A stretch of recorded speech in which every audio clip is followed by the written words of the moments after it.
Hi, this is Bayo, peak performance coach and author. I want to talk to you a little bit about my past and what really sparked peak performance for me. What is it about? How did I evolve into making this my brand and being really able to authentically deliver what I know about peak performance to really make a difference in many people's lives? Well, when I was, 2 or 3 years old, my father used to roll around a soccer ball, and I began kicking around a soccer ball. So my first exposure to sports was soccer. So all the way from the age of 4 to about 18 years old, I was very, very deeply involved with becoming a better soccer player. I always wanted to be the greatest soccer player, and I always admired soccer players like Pele and Brazilian soccer players and Nigerian soccer players and all these soccer players that I always admired on the field. And I saw that the U.S. was growing in terms of the love of soccer and people going to the Olympics and one day playing for the national team or professional soccer was an aspiration or a dream of mine. So when I was around 16 years old, you get to the point where me, I was always a reader since about 5 years old. You get to the point where you start knowing that there's so many limits you can do physically. You can only run faster, you can only get so stronger, you can only kick the ball so hard to score, or you can only learn so many moves, where you start realizing that, man, what if there's a way for me to get better? And I, remember browsing the library one rainy afternoon or something like that, and I ran into a book that literally captured and motivated and just inspired my curiosity into my performance in playing soccer. And that book was called The Achievement Zone by Shane Murphy. And in that book, he outlined eight specific principles. Those principles were action focus, creative thinking, productive analysis, keeping cool, concentration, emotional power, energy, and consistency. Those were the eight principles. And I remember just sitting there in my bedroom and writing in my journal. I was going to visualize this many minutes. I was going to keep cool. I was going to do these breathing exercises. And it really transformed my relationship to myself, my relationship to the sport I was playing, and my relationship to the teams that I was on. And it really changed my performance ability, and I did very well in soccer. I actually got recruited to a Division II school to play soccer, and I was even going to try and fight for walking on to a Division I school to play. But for me, there was also a deeper desire to become smarter and be more intelligent and be able to really provide for myself in an academic manner and in a profession of some sort. I wasn't sure what at the time, but I needed to develop my mind as well. So I decided to go to Vanderbilt University. So I decided that, you know what, professional soccer is something I dreamed about, but it wasn't specifically the totality of I felt what would be my ultimate dream. So I decided to pull back on that. But the beautiful thing was is those principles that I utilized to accelerate my performance in soccer always came through for me with any other endeavor that I undertook. And I later learned different principles from other people, but usually, for example, people like Tony Robbins or Les Brown or Brian Tracy, usually these other authors kind of were speaking to me with that internal core that I observed about peak performance. And of course, there were the years of watching Michael Jordan win championships and amazing athletes. I remember even watching Michael Jordan decide to go play baseball and being in Huntsville, Alabama when he was playing for the Birmingham Barons around 13 years old, just trying to get his attention on the bus and him waving back to my friend and I and thinking like, wow, like this is someone who really has the ability to do amazing, miraculous things in sports. And so those natural passions to be excellent, to be great, to be somebody that can achieve great things is what drove me into the concept of bettering myself, of ultimately being the best at whatever I did. And of course, those other influencers and speakers encouraged me and blew wind on the flames to make that fire bigger within myself. And then, of course, it was my life experience. I actually decided to leave Vanderbilt University because of circumstances, because of needing to find a deeper meaning for my profession and career. And I went to another school, and eventually at Austin Peay University I started studying communication, and I eventually left that school too. But before I did leave that school, I did have the opportunity to take public speaking, and I remember there was a professor there who was very enamored by my speaking ability. He gave me A's, not because he just wanted me to get A's, but because everyone felt that I was the best speaker in the class, and he said, you should be a professional speaker. But at the time, I was 21 years old. I didn't have much experience except for being a college dropout at the other school and changing my majors a bunch of times. And, I never really was great at academics. But I had this ability to visualize myself doing great things, to step into things that I feared, to take action and to get results with things.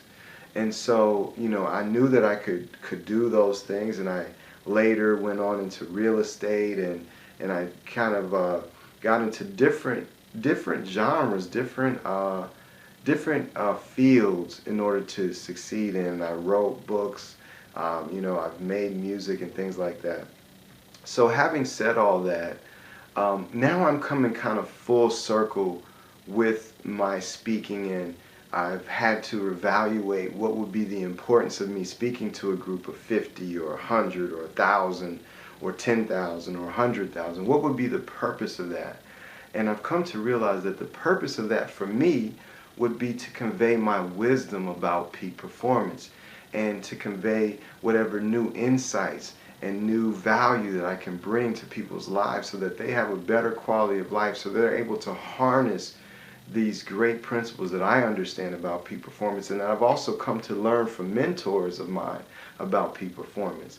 And so that's why, even after the last 5 years of being a personal trainer and coaching and training top executives in New York City, even though I love nutrition, I love health and wellness and different exercises and various things, I came to the understanding that that's not the end all be all of me.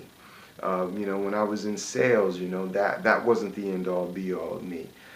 Even my experience with music and creative expression, that wasn't the end all be all of me. So I realized that the end all be all with me is peak performance. It is a human being expanding themselves to their maximal potential and giving 100,000% effort at whatever endeavor they're doing, having full out passion, living totally in the present moment, and really being someone of purpose who has the ability to make a difference and make an impact with whatever they're doing. That is what I know I can rest my name on. That's what I know that people can rely on me for, because I've done it in so many different areas. And so now coming full circle, I've studied some of the other key fundamentals of peak performance, in addition to those core original ones that I got when I was 16.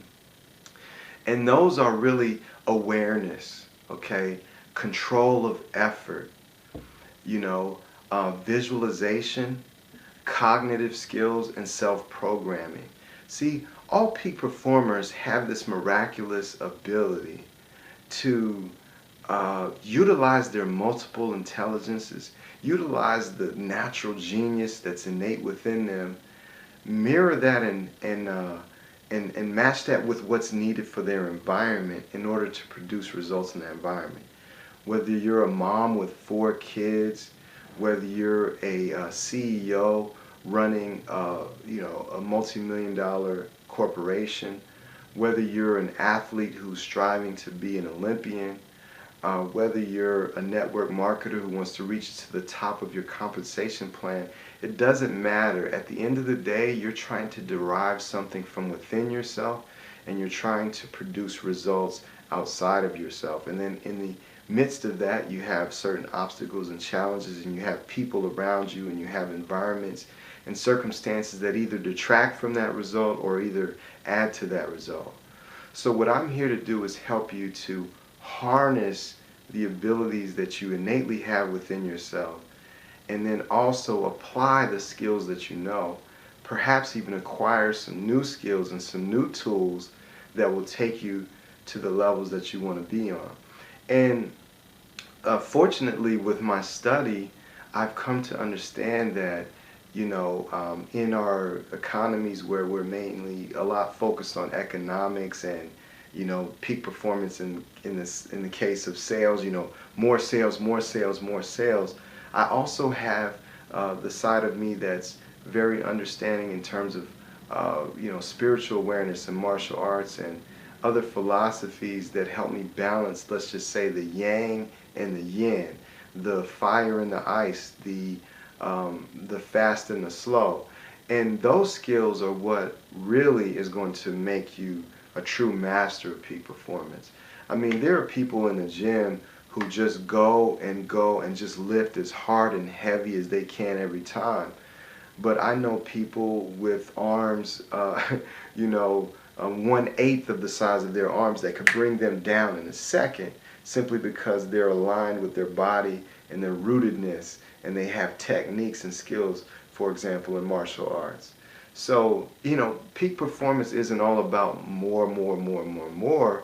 What it is about understanding where you are and understanding what's effective in order to get the result that you're after. So that's what I'm all about.